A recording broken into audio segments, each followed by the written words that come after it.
No Hora de Agir de hoje, nós vamos conhecer este longo caminho que nos trouxe até esta COP30 aqui em Belém do Pará.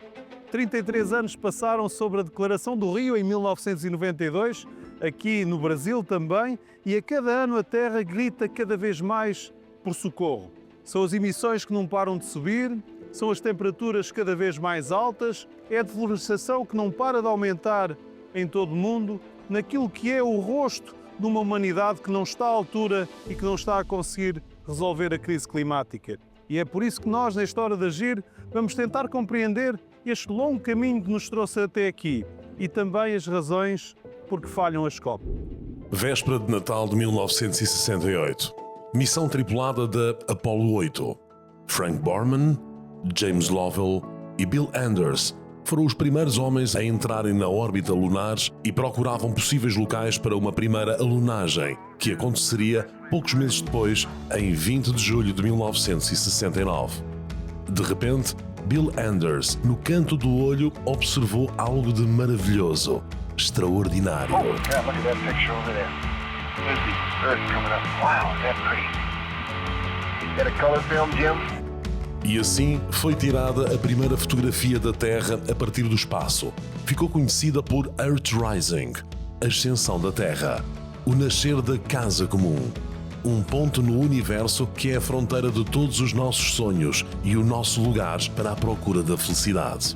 Uma consciência comum terá nascido, a da preservação do ambiente, da biodiversidade e dos problemas da contaminação. E a 22 de abril de 1970, o senador Gaylord Nelson fez acontecer o primeiro Dia da Terra. Juntou mais de 2.000 universidades, 10.000 escolas e centenas de comunidades. Teve tanto sucesso que os Estados Unidos criaram a Agência de Proteção Ambiental. Our goal is an environment of decency, quality and mutual respect for all human beings and all other living creatures. An environment without ugliness, without ghettos, without poverty, without discrimination, without hunger, and without war. 2 anos depois, na Suécia, 113 países produziram para o mundo a Declaração de Estocolmo, com 26 princípios e a criação do PNUMA, o Programa das Nações Unidas para o Meio Ambiente. Há 50 anos, nessa reunião em Estocolmo, o mundo já se preocupava com a forma como a industrialização e o crescimento demográfico afetava não só a poluição atmosférica, como a água, o solo e a pressão do crescimento demográfico sobre os recursos naturais. 20 anos depois, a Declaração do Rio de Janeiro. Uma geração depois, era visível que o mundo caminhava para um precipício. Losing my future is not like losing an election or a few points on the stock market. I am here to speak for all generations to come. I am here to speak on behalf of the starving children around the world whose cries go unheard. I am here to speak for the countless animals dying across this planet because they have nowhere left to go. I am afraid to go out in the sun now because of the holes in our ozone. I am afraid to breathe the air because I don't know what chemicals are in it. No Rio de Janeiro, foram ratificados os princípios da Conferência de Estocolmo 20 anos antes e foram formulados 27 princípios fundamentais para o desenvolvimento sustentável, onde ficou escrito que todos os países deviam cumprir a Aliança Mundial, onde seria essencial o aprofundar da cooperação entre Estados. Nascia nesse mês de junho de há 30 anos a Agenda 21, que procurava reduzir a produção de produtos tóxicos, uma maior utilização de energias renováveis, mais transporte público para menos emissões de dióxido de carbono e menos ruído, e resolver o problema da escassez de água potável em muitas regiões do mundo. O desenvolvimento a partir daí teria de ser social e ecologicamente suportável, ecológica e economicamente viável e económica e socialmente equitativo. O princípio 26 da Declaração do Rio estabelecia: os Estados deverão resolver todas as controvérsias sobre o meio ambiente por meios pacíficos e com a coordenação da Carta das Nações Unidas. Francisco Ferreira, professor e ativista ambiental, esteve em praticamente todas as COP. No Rio, há 30 anos, sabia-se que, efetivamente, o aquecimento global e as suas consequências poderiam vir a ser dramáticos para a humanidade. A Convenção entra em funcionamento em 1995. Que foi em Berlim, na Alemanha, com 117 países que fizeram esforços para reduzir as emissões para os níveis de 1990, tendo existido consenso para que, a longo prazo, seria preciso muito mais. No prazo de 2 anos, teria de ser elaborado um protocolo com força legal que comprometesse todos na redução das emissões de gases com efeito de estufa. Um ano depois, em 1996, na COP2 na Suíça, foi introduzido pela primeira vez o apoio aos países em desenvolvimento, que seria realizado através do Fundo Global para o Meio Ambiente. Em 1997, a COP3, em Kyoto, no Japão, um dos marcos mais importantes nestes 27 anos. 159 países, entre eles os mais desenvolvidos, comprometiam-se em reverter o aumento das emissões que tinham iniciado há mais de 150 anos. A COP15 de Copenhaga era das mais importantes porque iria estabelecer as metas de redução de gases com efeito de estufa para o período 2013-2020. Um falhanço total, porque terminou sem acordo global para a redução das emissões. Na COP16, em Cancún, no México, foi criado o Fundo Verde do Clima para administrar a contribuição financeira dos países e foi marcada por avanços concretos na redução de emissões de carbono de países como a China, Índia e Brasil. Em 2015, na COP21 de Paris, foi um dia memorável para o mundo. As nações do mundo davam as mãos e comprometiam-se em reduzir as emissões de gases com efeito de estufa, de forma a que o aumento de temperatura no final do século não excedesse o intervalo de 1,5 a 2 graus Celsius no final do século. E foi reforçado o compromisso para os países menos desenvolvidos, ajudando com financiamento para a redução de emissões e para criarem resiliência aos efeitos das alterações climáticas. Depois do mundo ser obrigado a ficar em casa devido ao coronavírus e à SARS-CoV-2, a COP26 viria a acontecer em 2021 em Glasgow, na Escócia. A partir da COP26 em Glasgow, em 2021, o Hora de Agir esteve sempre presente, a acompanhar todos os trabalhos, a acompanhar as negociações. Nesse frio de inverno da Escócia, nós acompanhámos a mobilização da juventude, as manifestações que aconteceram ao redor da COP, manifestações pacíficas, mas que manifestavam também aquele que era um ativo já conseguido, a sensibilidade de uma opinião pública que era preciso avançar para resolver este problema das alterações climáticas. Lá dentro, as vozes liderantes do mundo também se associavam aos que cá fora se manifestavam e davam esperança numa transição que estivesse à altura do desafio do nosso tempo. Here in Glasgow, we see the promise of further progress. What is also true is that collectively and individually, we are still falling short. We have not done nearly enough to address this crisis. We are going to have to do more. And whether that happens or not, to a large degree, is going to depend on you. Em Glasgow nós vimos acontecer algo que depois aconteceu também em outras COP. Anúncios muito importantes, grandes proclamações, mas que depois, nos anos seguintes, não tinham adesão à realidade. Pela primeira vez, em 2021, foi conseguido um acordo muito significativo em torno da floresta. 100 nações do mundo, que representam cerca de 85% da floresta, comprometeram-se com 12 mil milhões de dólares de fundos públicos e 7 mil milhões de dólares de fundos privados para proteger a floresta. Mas a realidade que veio a seguir não foi tão promissora como esse acordo alcançado. O mesmo acontecia ali em Glasgow relativamente aos países do sul global. Países que poluíam pouco, mas que eram os mais prejudicados pelas alterações climáticas, algo que reforçou ainda mais este tema da justiça climática. A continent like Africa, 54 or 55 African countries, depending on how you look at it, contributing less than 5% of total emissions. You do not leave them on their own to solve the problem they did not cause. O que estamos a observar aqui na COP é a importância do financiamento dos nossos programas, principalmente para podermos implementar o Acordo de Paris. Aos 95 anos, David Attenborough dizia em Glasgow que nós não podíamos ser paralisados pelo medo, mas sim mobilizados pela esperança. Ele que ao longo de uma longa vida, fazendo os seus documentários em várias regiões do mundo, ia assistindo à progressão da degradação ambiental e também às alterações do clima. Nessa COP26 em Glasgow, foi também marcada pela ausência das grandes nações do mundo, como China, Índia, mesmo a Rússia e o Brasil também não estiveram presentes, o que dificultava a mobilização de compromissos mais sólidos rumo à redução de emissões e à preservação da biodiversidade. No ano seguinte, a COP27 em Sharm el-Sheikh foi pouco promissora, até que depois chegámos ao Dubai. Já subiram as temperaturas 1,2 graus centígrados relativamente ao período pré-industrial e nós estamos a bater consecutivamente recordes de emissões e recorde de temperaturas. Os últimos 8 anos foram os anos mais quentes de sempre desde que há registros. E há quem diga que neste momento nós podemos estar a viver o ano mais quente em 125 mil anos.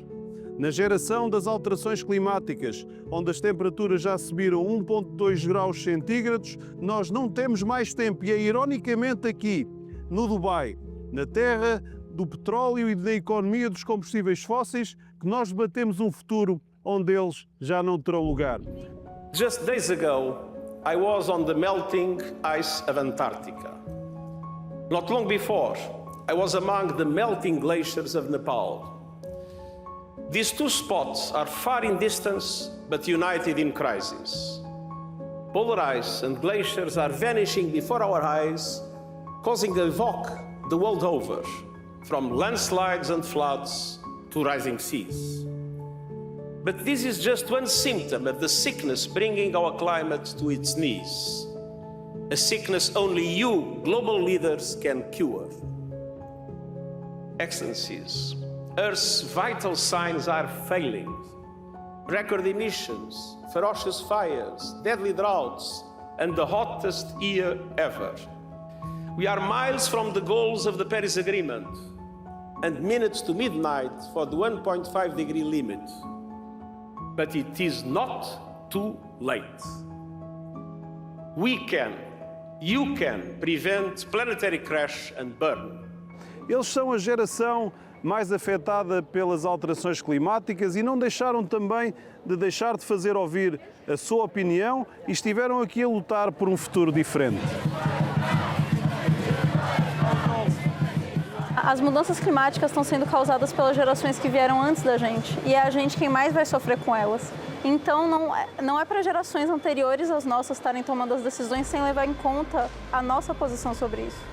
Actually, on the 1st of October, I started a ride of electric motorcycle from Egypt to UAE. We arrived here on COP to participate, to share, to contribute, to expect results from everyone.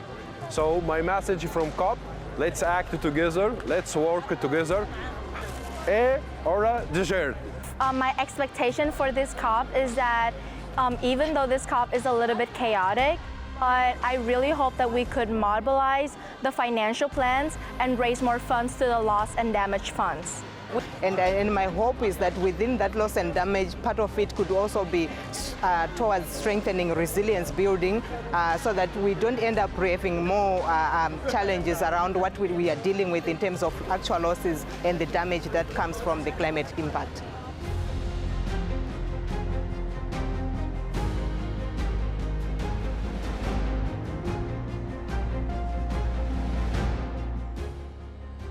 Estamos aqui representando nações, comunidades e perspectivas diversas, mas a nossa missão, não nos esqueçamos, é singular, ou seja, é de promover soluções sustentáveis e ações colaborativas para a saúde do nosso planeta.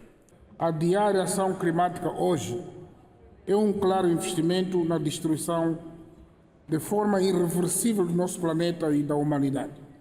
Existe neste momento apenas um caminho para nós conseguirmos mitigar as alterações climáticas. Esse caminho é o das energias renováveis e também a aposta naquela que é a verdadeira necessidade e a verdadeira emergência, que é a adaptação, apostando também na resiliência e principalmente nos países mais vulneráveis, nos países do hemisfério sul.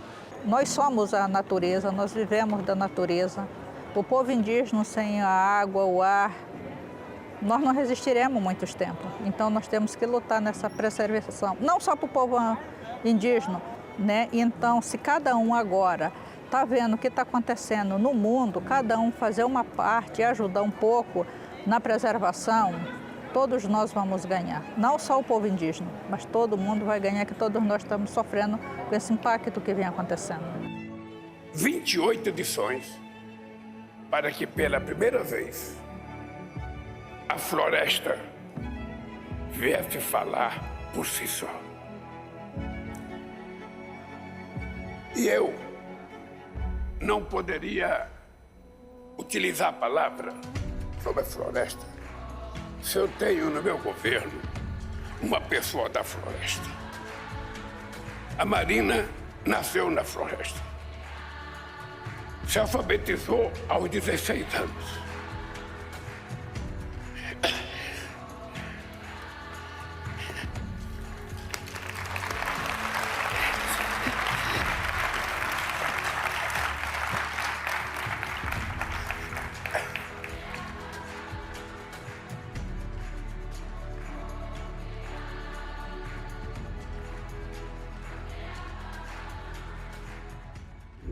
É aqui em Baku, no Azerbaijão, no Cáucaso, entre a Europa e a Ásia, que acontece mais uma COP das Nações Unidas. A COP29 para debater o clima e o futuro da vida no planeta. Num ano em que batemos novos recordes de emissões e novos recordes de temperatura, em que as tensões na geopolítica aumentam. É hora de compreendermos se esta crise climática e a partilha da casa comum podem unir as nações do mundo. He venido hasta aquí para alertar de una terrible verdad que la ciencia lleva demasiado tiempo señalando y que aún así hay algunos que siguen despreciando, y es que el cambio climático mata. Solo el año pasado mató a más de 300.000 personas y acaba de contribuir a la muerte de más de 220 de mis compatriotas en España, en el mayor desastre natural de nuestra historia.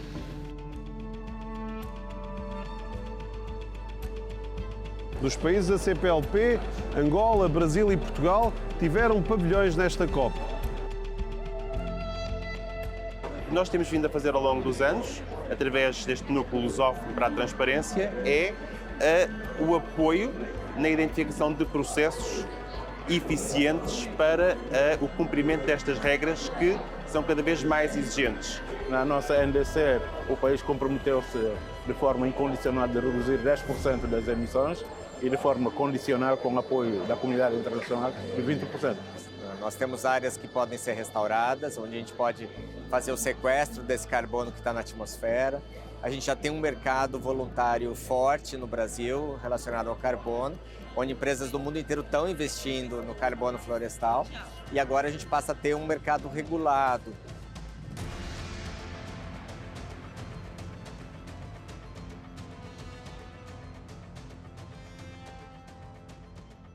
Depois de quase 30 COPs, nós sabemos o que conseguimos e o que ainda nos falta fazer. Conseguimos esta extraordinária mobilização da opinião pública, principalmente dos jovens que de baixo para cima pressionam os decisores políticos a avançar mais depressa. Mas sabemos também que falhamos. Falhamos nas metas não cumpridas. Falhamos nas promessas adiadas e num planeta que está cada vez mais quente. Aqui em Belém do Pará, temos provavelmente aquela que será a última oportunidade de tirar do papel, de transformar compromisso em ação. Sabemos o que fazer e sabemos até quanto custa. E não estamos a salvar o planeta, estamos a salvar-nos a nós, e por isso esta talvez seja a mais importante hora de agir. Um abraço, amigo, e já sabe, nós temos encontro marcado para a próxima semana. Até lá!